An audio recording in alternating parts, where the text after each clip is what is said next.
Hello everyone, I hope you all are doing good. तो आज का हमारा टॉपिक है what is IPC and CrPC. तो टॉपिक शुरू करने से पहले एक एग्जांपल देख लेते हैं। अगर किसी पर्सन को 5 लोगों ने रोका और उसे डरा धमकाकर उसकी घड़ी, पैसे, सब सामान लूट लिया, तो क्या ये लूट है? अब हम एक और एग्जांपल देख लेते हैं।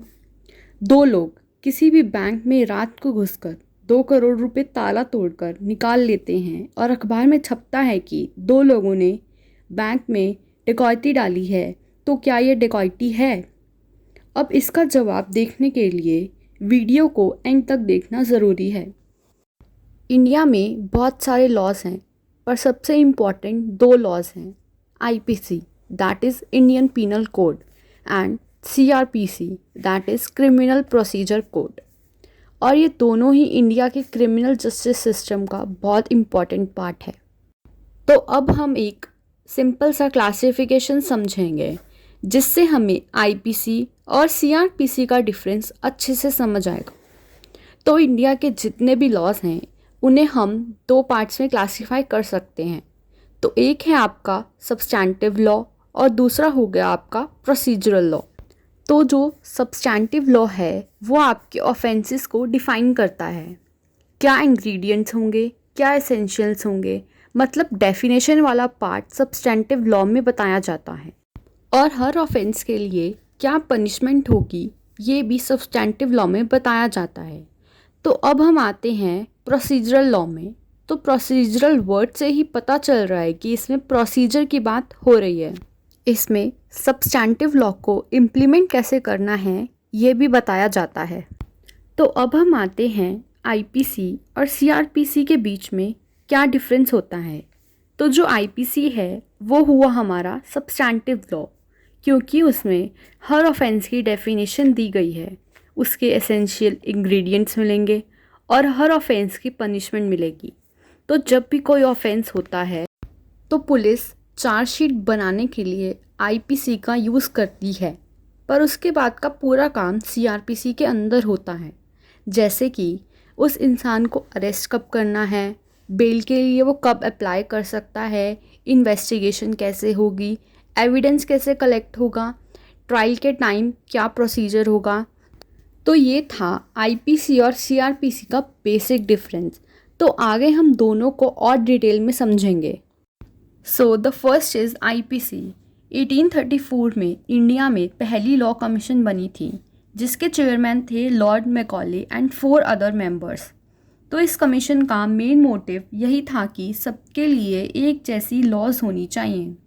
तो 1837 में ही इस कमीशन ने एक ड्राफ्ट बनाया जिसे 1860 में इम्प्लीमेंट किया गया। तो जो इंडियन पीनल कोड वो मेनली लॉर्ड मैकॉले ने ही ड्राफ्ट किया है, इसलिए इसे मैकॉलेस कोड भी कहते हैं। आईपीसी में बहुत सारे ऑफेंसेस कवर होते हैं, जैसे crime against body like murder, kidnapping, culpable homicide etcetera. फिर आता है crime against property like theft, डकैती एट्सेट्रा। और फिर आता है economic crimes like cheating, counterfeiting and many more crimes. तो अब आते हैं सीआरपीसी पर। ये इंडिया का मेन लेजिस्लेशन है। ये पूरा प्रोसीजर बताता है किसी भी ऑफेंस का, जैसे क्राइम का इन्वेस्टिगेशन कैसे होगा, पनिशमेंट कैसे डिसाइड होगा, एविडेंस कलेक्शन एट्सेट्रा। तो ब्रिटिशर्स के टाइम पर ईस्ट इंडिया कंपनी के खुद के कोर्ट्स नहीं होते थे। हर रूलर का अपना जस्टिस सिस्टम था। पर 1857 के रिवोल्ट के बाद जो इंडिया का एडमिनिस्ट्रेशन सिस्टम था वो कंपनी के हाथों से हटकर ब्रिटिश क्राउन ने अपने हाथों में ले लिया। और फिर ब्रिटिश पार्लियामेंट ने पूरे इंडिया के लिए एक यूनिफॉर्म क्रिमिनल प्रोसीजर एस्टैब्लिश किया और फिर 1861 में क्रिमिनल प्रोसीजर कोड पास किया। तो अब एक बार समराइज़ कर लेते हैं। जो आईपीसी है वो एक सब्सटैंटिव लॉ है, वहीं सीआरपीसी आपका प्रोसीजरल लॉ है। आईपीसी 1860 में इनैक्ट हुआ था और फोर्स में आया 1 जनवरी 1862 को, और वहीं सीआरपीसी 1973 में इनैक्ट हुआ था और फोर्स में आया 1 अप्रैल 1974 को। आईपीसी में आपको 511 सेक्शंस मिलेंगे जिसे 23 चैप्टर्स में कवर किया गया है। और वहीं CRPC में आपको 484 सेक्शंस मिलेंगे जिसे 37 चैप्टर्स में कवर किया गया है। और इसमें 2 शेड्यूल्स और 56 फॉर्म्स भी मिलेंगे।